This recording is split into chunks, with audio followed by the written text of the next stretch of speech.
Bagian yang kedua, yaitu penyakit zoonosis.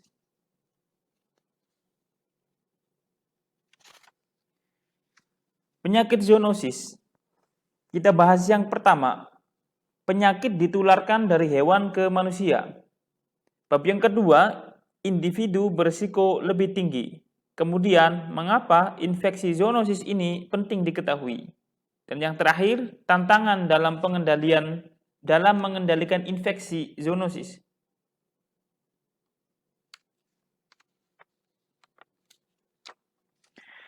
Zoonosis atau penyakit zoonosis merupakan penyakit menular yang ditularkan antara spesies-spesies dari hewan ke manusia atau bisa jadi dari manusia ke hewan. Contohnya antara lain demam Rift Valley, SARS, pandemi flu H1N1 pada tahun 2009, demam kuning, flu burung atau yang disebut dengan H5N1 atau H7N9, virus West Nile, dan Middle East Respiratory Syndrome Coronavirus atau yang disebut dengan MERS yang terjadi beberapa waktu silam. Penyakit zoonosis menyebabkan penyakit ringan jangka pendek, sehingga penyakit berat yang bisa mengubah hidup. Dalam beberapa kasus bahkan dapat menyebabkan kematian. Jenis-jenis zoonosis. Yang pertama, virus, yang kedua bakteri, dan yang ketiga jamur, dan yang keempat parasit. Zoonosis dapat ditularkan dalam banyak cara. Bisa melalui udara atau dengan memakan daging atau produk olahan yang terkontaminasi. Bisa juga melalui jarak dekat dengan hewan yang terinfeksi, dengan menyentuh area atau permukaan yang telah disentuh oleh hewan yang terinfeksi, dan melalui gigitan serangga seperti nyamuk atau kutu. Meskipun penyakit zoonosis biasa terjadi, beberapa orang punya risiko yang lebih tinggi terpapar penyakit ini. Individu-individu ini mungkin juga mengalami reaksi dan gejala yang lebih parah. Individu yang berisiko tinggi antara lain, pertama, ibu hamil. Yang kedua, individu yang berusia 65 tahun atau lebih, atau yang kita sebut sebagai lansia. Yang kedua, balita, atau anak-anak yang berusia 5 tahun atau kurang. Orang-orang dengan sistem kekebalan tubuh yang lemah, orang-orang yang memiliki riwayat penyakit lain, misalnya tekanan darah tinggi, penyakit jantung, paru-paru, kanker, atau gula darah, orang tersebut nampak mengalami gejala serius dibandingkan dengan orang lain.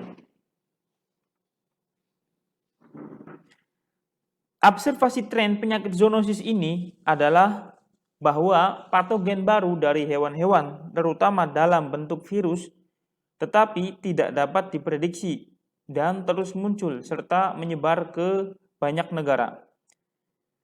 Penyakit-penyakit ini juga merupakan masalah kesehatan global karena potensi epidemi yang mereka miliki, rasio kematian yang tinggi, dan ketiadaan pengobatan khusus dan vaksin untuk mengendalikan penyebaran penyakit zoonosis ini, pengecualian untuk vaksin demam kuning.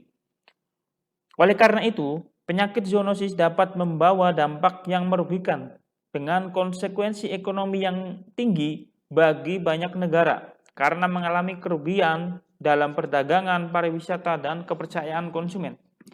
Sebagai contoh bagaimana zoonosis dapat membawa dampak buruk terhadap ekonomi sebuah negara, munculnya SARS pada tahun 2003 telah merugikan ekonomi dunia lebih dari 40 miliar pound sterling karena perawatan medis dan industri pariwisata kehilangan setengah pendapatannya.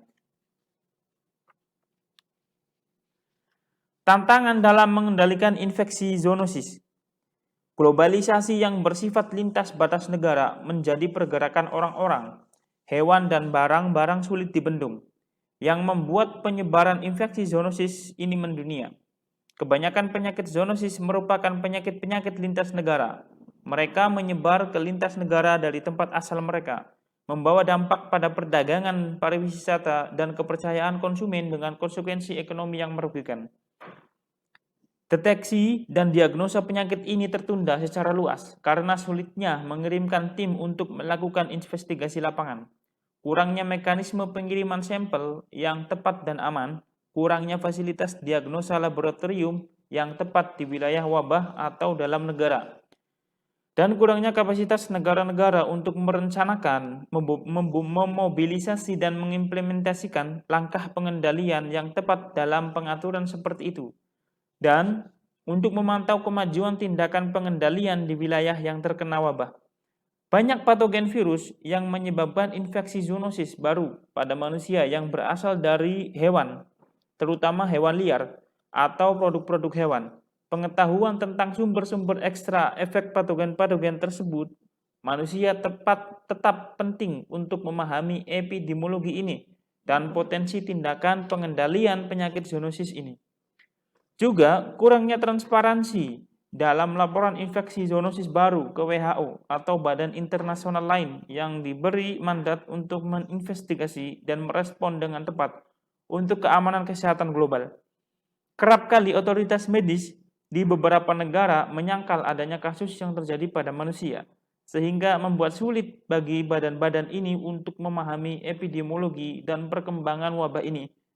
Saat usaha global harus dilanjutkan untuk mengisi celah dalam pengetahuan yang berhubungan dengan asal-muasal dan penyebaran infeksi zoonosis yang berjenis baru, kerjasama regional yang lebih besar dibutuhkan untuk melindungi kesehatan masyarakat dari semua jenis infeksi zoonosis.